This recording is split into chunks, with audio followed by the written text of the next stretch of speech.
Voilà, on va attendre encore 1 minute. Oui, un petit peu.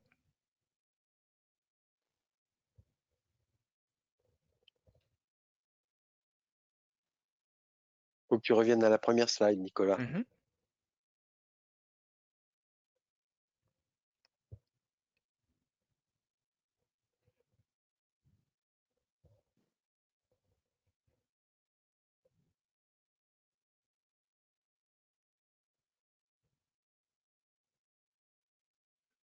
Bonjour à tous, bienvenue. On laisse les derniers participants se connecter.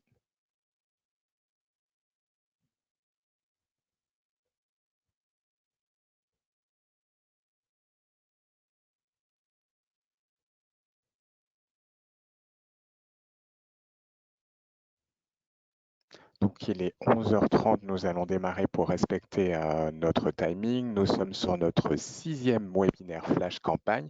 Comme vous le savez, pour ceux qui nous suivent depuis le début, nous avons décidé de vous présenter notre programme, en tout cas ces différents points avec des formats très courts, avec un focus sur ces différents points.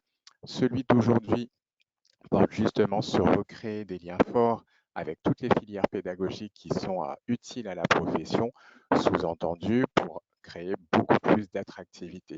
Et pour ce faire, je ne suis pas tout seul, je suis accompagné de Max Peuvrier, élu sur la mandature qui se termine et également candidat sur notre liste IFEC, puisque avec moi-même, nous avons décidé de nous réengager.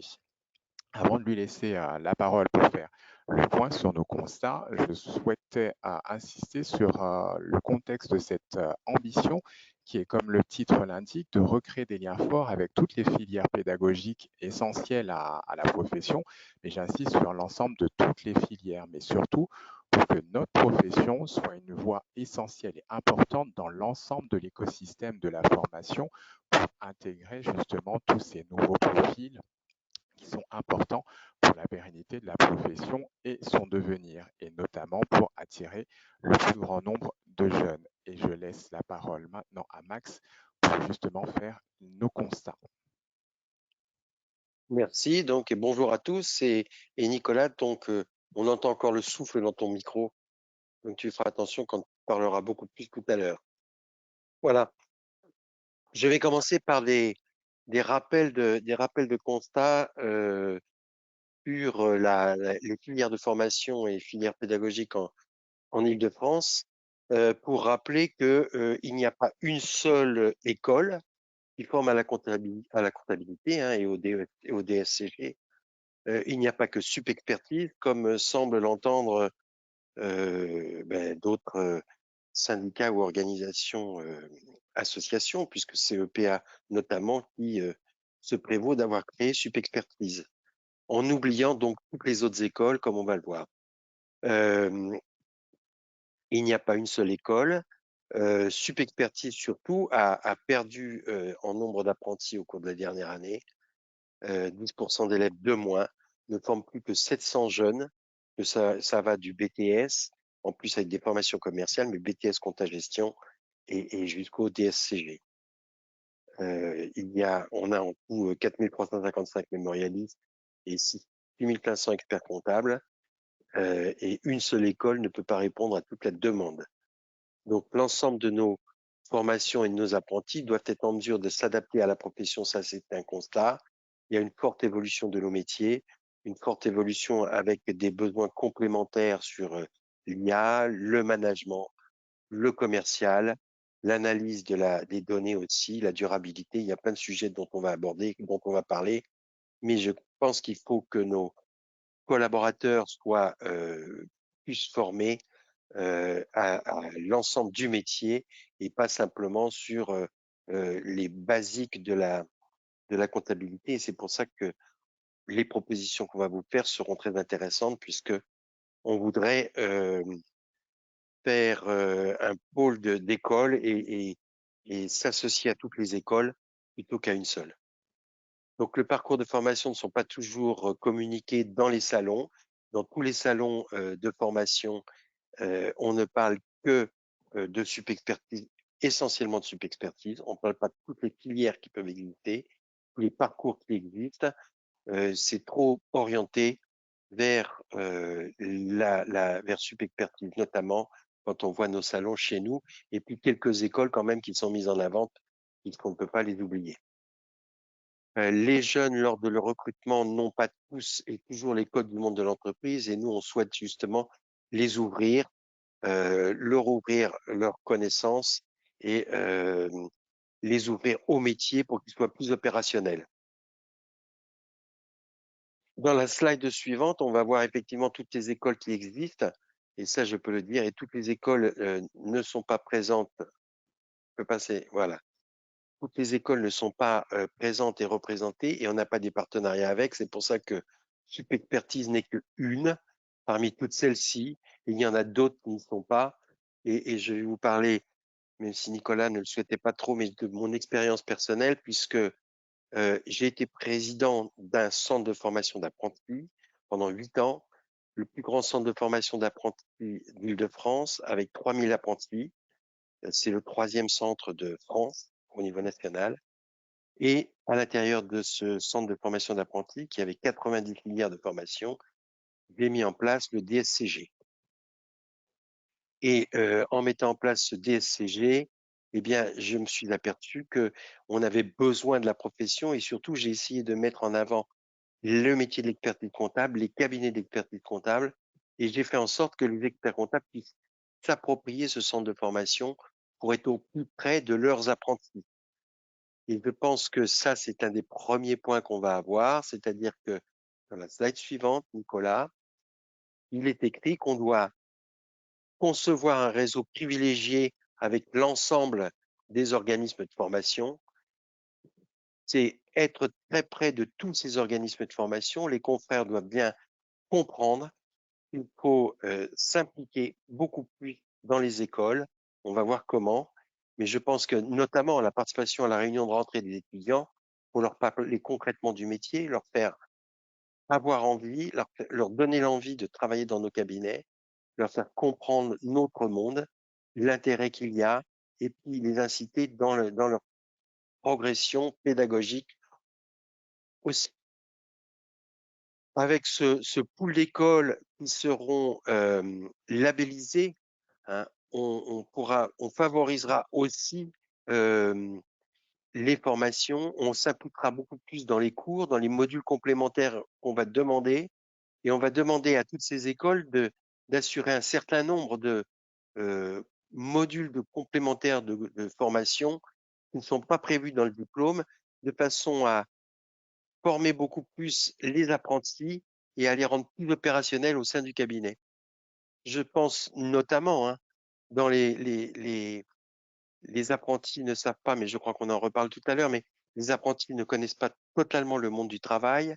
Les apprentis ne connaissent pas le commercial, la vente, la relation avec l'entreprise. Ils n'osent pas, même s'ils ont fait de belles écoles de commerce, ils n'osent pas nécessairement leur parler de stratégie de l'entreprise, leur poser des questions. Tous ces points-là, on le demandera aux écoles de le travailler. Donc, on définira des modules complémentaires qu'on pourra animer et que les experts comptables pourront aller animer. L'idée, c'est de labelliser toutes les écoles qui sont sur la page précédente, ainsi que d'autres, puisqu'elles n'y sont pas toutes, hein, je vous préviens.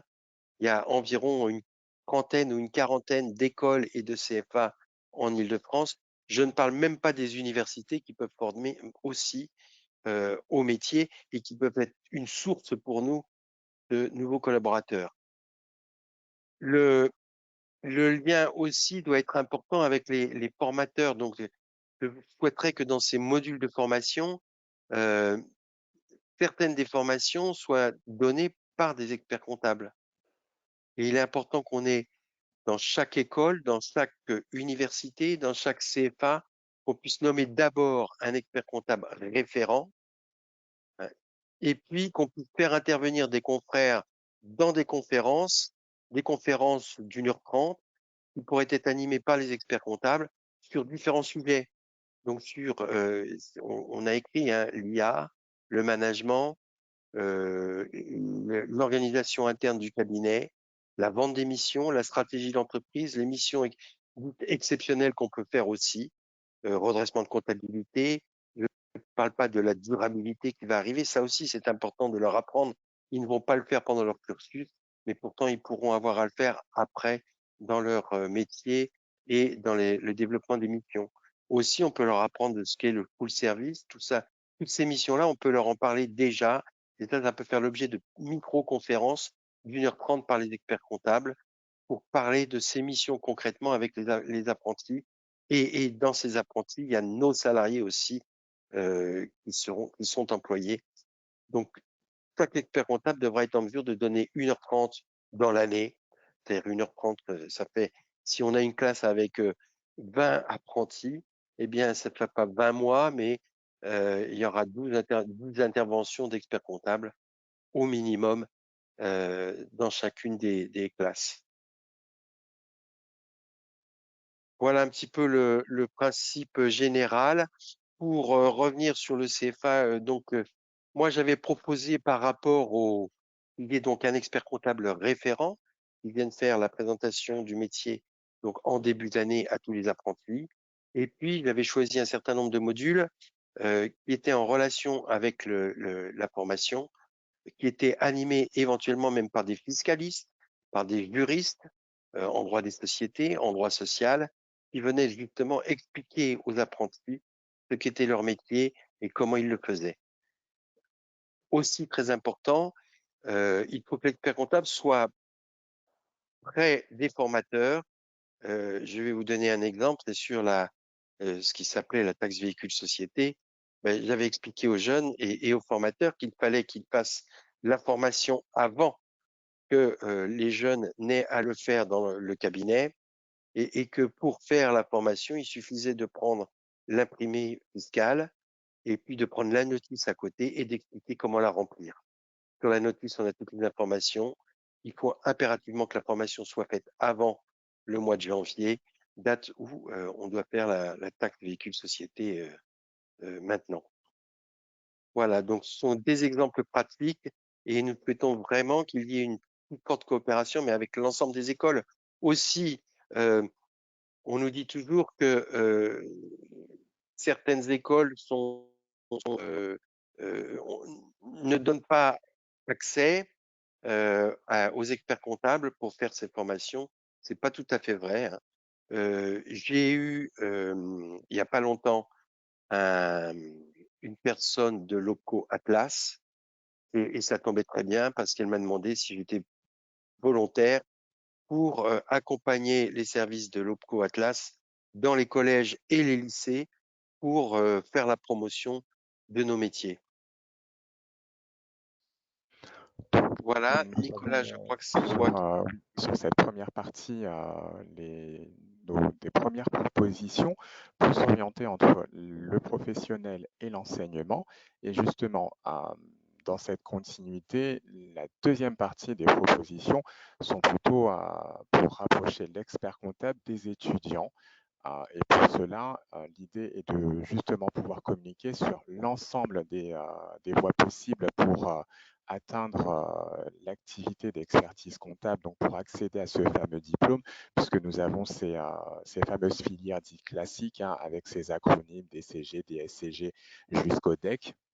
Mais il est important de pouvoir rappeler à l'ensemble des étudiants qu'il existe d'autres voies pour accéder au diplôme, comme les écoles de commerce, les universités ou encore la formation tout au long de la vie, pour ne pas citer l'AVE. Pourquoi insister sur ce point-là?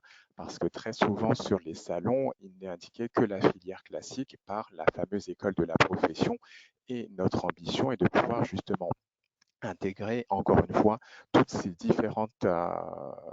tous ces différents centres de formation, ces écoles, pour qu'elles puissent contribuer de manière générale à la formation en fait de cette ressource qui est en manque et pour lequel beaucoup de cabinets sont en recherche et également participer à la diversité des différents profils. En plus d'accès à l'information sur le terrain auprès des jeunes pendant les salons, l'autre ambition est de pouvoir édifier l'académie de l'attractivité, indépendamment du rôle de développer d'autres ambassadeurs pour promouvoir la profession. elle serait vraiment un levier puissant pour pouvoir améliorer l'information de la profession sur le terrain, mais également de pouvoir agir au niveau des différentes difficultés qu'on peut rencontrer, que ce soit au niveau de la formation, de la connaissance en fait du métier, directement au niveau des étudiants qui sont en devenir ou en recherche de savoir ce qu'ils vont faire dans leur avenir, puisque nous avons les jeunes experts comptables qui s'installent, mais nous avons aussi les très jeunes qui sont au début de leur formation et la méconnaissance en fait du métier pèse justement dans ce problème d'attractivité. Donc ce sera vraiment le rôle de cette académie de l'attractivité qui pourra regrouper les différents points des autres ambitions qui ont été évoquées, que ce soit par rapport au mentoring, l'accompagnement ou les points évoqués par Max, puisqu'il existe effectivement la commission attractivité, mais cette académie aura justement un niveau supérieur pour regrouper ces différents aspects. Pour compléter cette académie, il y aura la construction d'un comité pédagogique qui, lui, sera destiné à encadrer la conception des programmes et des supports de formation, puisque nous savons tous que le temps, c'est de l'argent et qu'il manque souvent pour pouvoir préparer et répondre à une proposition de formation. L'idée est encore d'accompagner les jeunes inscrits cette fois-ci pour avoir une sorte de priorité à, à dispenser justement des formations et justement l'assistance de ce comité pédagogique viendra épauler la construction des supports. Un point très important pour ces jeunes inscrits, ça pourra après apporter justement un complément d'activité au niveau de leur emploi du temps. Et pour pouvoir encadrer tout ceci, il y aura la mise en place d'une commission prospective des signaux sociologiques et des mutations de nos métiers. Commission qui paraît porter un nom assez barbare, mais qui aura un rôle en fait essentiel puisqu'elle viendra et elle aura vocation à anticiper justement les besoins de compétences de demain, de moderniser et d'adapter justement toutes nos pratiques, d'avoir un rôle de veille également au niveau de l'évolution et de toutes les innovations technologiques, pour ne pas parler de l'IA et de la durabilité, mais aussi renforcer un rôle très stratégique de l'expert comptable avec justement à nos différentes institutions, parce qu'il est évident qu'un programme ne pourra pas bouger avec notre seule demande, donc il faudra travailler en étroite collaboration avec nos institutions et nos partenaires qui prennent ces fameuses décisions. Donc tous ces points sont des ambitions que nous souhaitons vraiment mettre en place pour pouvoir renforcer et créer tous ces liens. Un petit récapitulatif justement pour pouvoir conclure avant de pouvoir entendre et prendre vos différentes questions, parce que j'en vois quelques-unes apparaître dans notre chat. Donc en synthèse, au niveau de ce sixième webinaire et cette ambition de recréer des liens, nous souhaitons justement élargir un réseau privilégié avec les organismes de formation et les écoles pour pouvoir bâtir avec eux des partenariats solides, instaurer des moments d'échange réguliers avec les responsables de filières pédagogiques, que ce soit au moment de la rentrée ou tout au long de l'année, justement pour que sur les terrains, les professeurs qui dispensent les cours soient informés des évolutions de notre métier, de créer des événements justement pour pouvoir compléter les cursus de formation et renforcer l'image des professionnels que nous sommes auprès des jeunes, pour qu'ils puissent être à jour de l'actualité de nos métiers, en revenant encore sur des sujets qui sont très tendances au niveau de l'intelligence artificielle, de la durabilité. Anciennement, nous étions sur les sujets de crypto-monnaie, des FNT. Il y a beaucoup de sujets qui viennent agrémenter nos travaux courants, également faciliter l'enseignement auprès des confrères qui souhaitent intervenir et promouvoir la profession au sein des écoles. Et enfin, mettre en place ce fameux comité pédagogique pour compléter et contribuer à la conception des supports qui viendront accompagner les jeunes qui pourront intervenir pour dispenser la formation. Nous arrivons sur notre temps d'échange au niveau de nos questions-réponses. Oui, Nicolas, je voudrais ajouter un petit point là tout à Oui, l'heure, parce dis-moi. que quand on a échangé, on dit qu'on veut effectivement que des jeunes experts comptables, des jeunes diplômés puissent donner des cours dans ces écoles. Et tu m'avais dit que certaines écoles proposaient des tarifs qui n'étaient pas assez élevés. Je peux te dire que dans le Oui, CFA où j'étais président, je ne j'avais proposé, je sais plus si c'est 125 ou 150 euros de l'heure de formation assurée par des experts comptables. Voilà. Donc, quand on débute, eh bien certes, c'est pas du 200-250 euros de l'heure, mais les écoles peuvent quand même financer des professionnels euh, pour ce type de formation. ça peut être également une casquette qui pourrait être dédiée à ce comité pédagogique, pouvoir négocier les conditions tarifaires pour avoir vu des propositions sur différents groupes WhatsApp avec de jeunes inscrits. Le tarif, je dirais qu'il est quasiment divisé par deux, ce qui est effectivement pas très attractif. En plus de ça, le confrère avait aussi l'obligation de construire le support. Donc ça fait énormément de choses pour celui qui souhaite dispenser les cours et ce comité pédagogique aura vocation à pallier à toutes ces difficultés. Je récupère la première question qui portait sur les écoles. Alors, pourquoi une ou des écoles auraient un partenariat avec les big? Ah Qui oui. souhaite répondre? Alors, oui, oui, je vais répondre, mais parce que oui, fais attention ton micro là. Ton micro souffle dedans, hein. Oui, la question c'est pourquoi il y a une ou des écoles qui seraient en lien avec des bigs. Alors, moi, à ma connaissance, il y a une seule école avec un seul big, mais c'est parce qu'ils ont conclu un partenariat et parce que certains membres de ce cabinet donnent des cours aussi dans cette école. Et comme je vous disais, personnellement, je crois que c'est important, c'est que les confrères et consoeurs doivent s'impliquer auprès de l'école. Et c'est pour ça que nous, on fera ce partenariat. C'est pour qu'il y ait une implication des confrères dans les écoles pour à la fois construire les formations, pour donner des cours, pour pouvoir parler aux jeunes, pour être beaucoup plus pratique et puis, on leur demandera donc, comme j'ai dit, hein, des modules complémentaires. C'est ce que les BIG viennent faire dans les écoles. Ils viennent former leurs apprentis à leurs techniques personnelles et à leurs outils personnels. Eh bien, faisons-le aussi. Impliquez-vous dans les écoles, près de chez vous. Vous y serez gagnant. Vous y serez gagnant à la fois pour porter la bonne parole, pour attirer des jeunes, pour vous faire connaître et puis recruter aussi, hein. Recruter bien évidemment parce que quand, quand un expert comptable est en bonne relation avec l'école, on est plus à même à lui présenter les apprentis, j'oserais presque dire en avant-première. Alors, en parlant d'apprentis, euh, nous avons justement une question sur comment trouver plus facilement des apprentis motivés. Ah, c'est plus sur le thème de motiver, hein.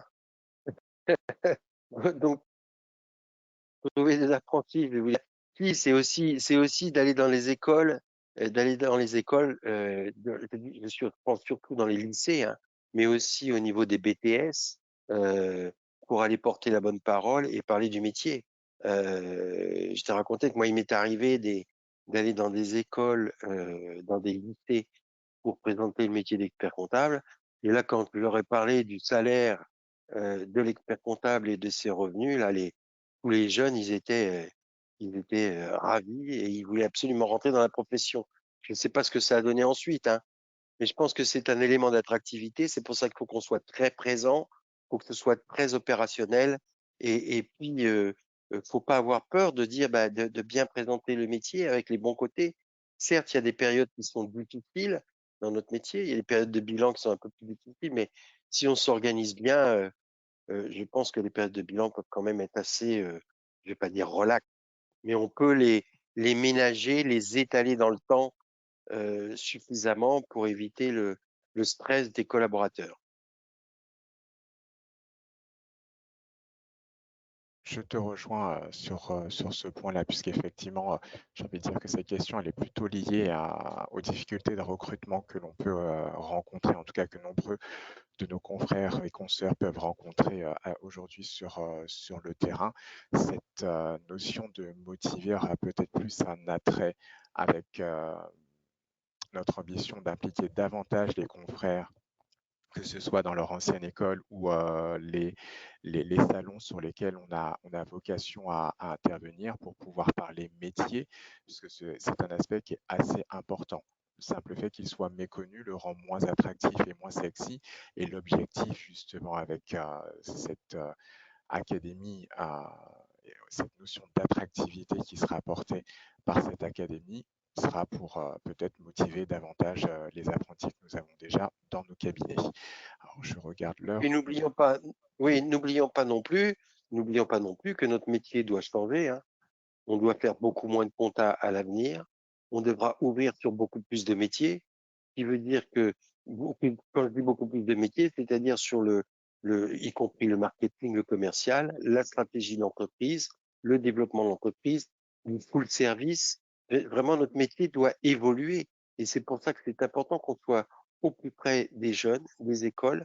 Et aussi, il faut que les confrères fassent évoluer et fassent savoir aux jeunes qu'on peut et leur faire confiance pour qu'ils fassent d'autres travaux que la saisie comptable et les déclarations fiscales. Ce qui résume en quelques mots le titre de ce webinaire. Je crois que nous avons peut-être le temps de prendre la dernière question, visiblement sur peut-être une incompréhension sur cette fameuse commission prospective. Alors, si je peux ajouter quelques mots ou voir des exemples, c'est une commission qui, je ne vais pas dire qui sera comme un observatoire, mais comme vient de le dire Max, notre métier évolue et est très mouvant. À partir de là, avoir cette commission qui surveille ces évolutions, qui anticipe ces différents changements pour toujours rester en contact avec les partenaires et les décideurs. Il est important qu'un groupe de personnes soit présent pour pouvoir anticiper. On a l'exemple de la facture électronique, l'intelligence artificielle, la durabilité. Ce sont des sujets où l'institution ne s'est pas forcément emparée du problème dans l'immédiat. Donc, pour éviter d'être à la traîne et se voir indirectement subir avec les pouvoirs publics, l'idée est de mettre en place justement cette commission pour pouvoir aller de l'avant, se projeter, tout comme on peut le faire pour nos clients. On n'aura pas de mal à prévoir et à préparer un prévisionnel. Pourquoi n'arrivons-nous pas à le faire pour notre propre profession qui évolue régulièrement? Donc, ce sera le rôle de cette commission prospective en détectant justement ces besoins, que ce soit au niveau de l'humain par rapport aux ressources qu'au niveau du métier avec les différentes évolutions qui peuvent se présenter à nous. Si j'ai pu répondre à la question, je ne sais pas si tu veux ajouter quelque chose, Max. Non, non, je pense que c'est bon, c'est l'évolution du métier et puis euh, c'est bien ce que nous avons l'intention de porter avec la candidature IFEC, à la fois au niveau de la région et au niveau du national. Région Île-de-France, où nous sommes une équipe qui a co-construit le programme et qui a l'ambition de changer beaucoup de choses pour que notre profession soit connue et reconnue. C'est notre axe, hein, avec nos deux candidates, Sandrine et Delphine, ici en Oui, photo. Nous avons construit le programme, donc axe 1, une profession connue et reconnue. Je vais pas lire le détail, hein. mais le Ensuite, en support axe est 2, indiqué pour reprendre justement une nos profession ambitions. unie et confraternelle. Voilà, avec une petite photo, un avenir ambitieux pour la profession aussi. C'est l'acte 3. Voilà, avec l'écosystème, là, voilà, on le voit bien, hein, un écosystème pluridisciplinaire avec tous les métiers, renforcer les liens avec les filières pédagogiques. C'est ce dont nous venons de parler, c'est l'ambition VUCA. Oui, Promouvoir l'image dynamique de la profession, c'est ce dont tout est occupé. Et enfin, au niveau national, on retrouve un certain nombre de ces ambitions Les 6 avec ambitions du nos national, 2 effectivement. candidats et toute l'équipe que tu vas nous présenter à la fin. Voilà, quand les Alors, élections, c'est maintenant, c'est commencé depuis lundi, c'est jusqu'au 18 novembre minuit, hein, et les experts comptables inscrits peuvent voter. Et pour retrouver le bulletin de vote et 20 votes, il faut aller sur Legavote, voir le mail Legavote que vous avez reçu, je crois, le 28 octobre. la semaine dernière, tout à fait. C'est ça, la semaine dernière. L'ensemble de l'équipe, Parisienne. nous arrivons à Île-de-France, la pardon. fin de notre webinaire. Île-de-France. Ouais. Il est midi, nous sommes dans les temps. Nous vous remercions pour votre écoute, d'avoir pris le temps de nous suivre. Une très bonne fin de semaine et n'oubliez pas, demain, vous avez à nouveau le 7e webinaire Flash Campagne. Merci à vous. À bientôt.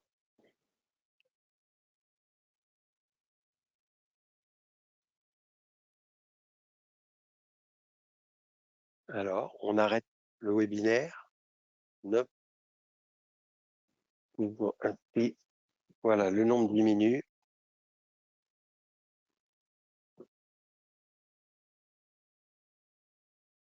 Bien, bah, Nicolas, je crois qu'on va faire la croix. On va arrêter l'écran de partage. Il nous reste encore quelques participants. Oui, je te vois. 5. Il y en a 2 ou 3 qui ne se sont pas encore désinscrits. OK.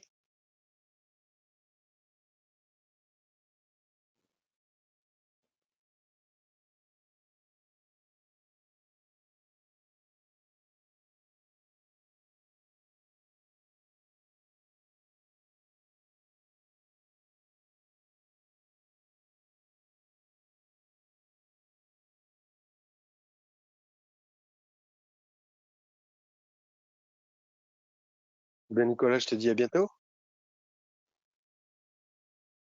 Ça Ah non, mon s'appelle? écho est très court. Tu veux Ah, faire un... oui. Se rappelle, puisqu'il reste toujours des inscrits, Il nous des reste personnes. Dimitar et Sandrine et ils veulent pas nous quitter. C'est ça. Je pense qu'on peut fermer. Je ne sais pas si Valentine est encore là, si elle peut nous le confirmer.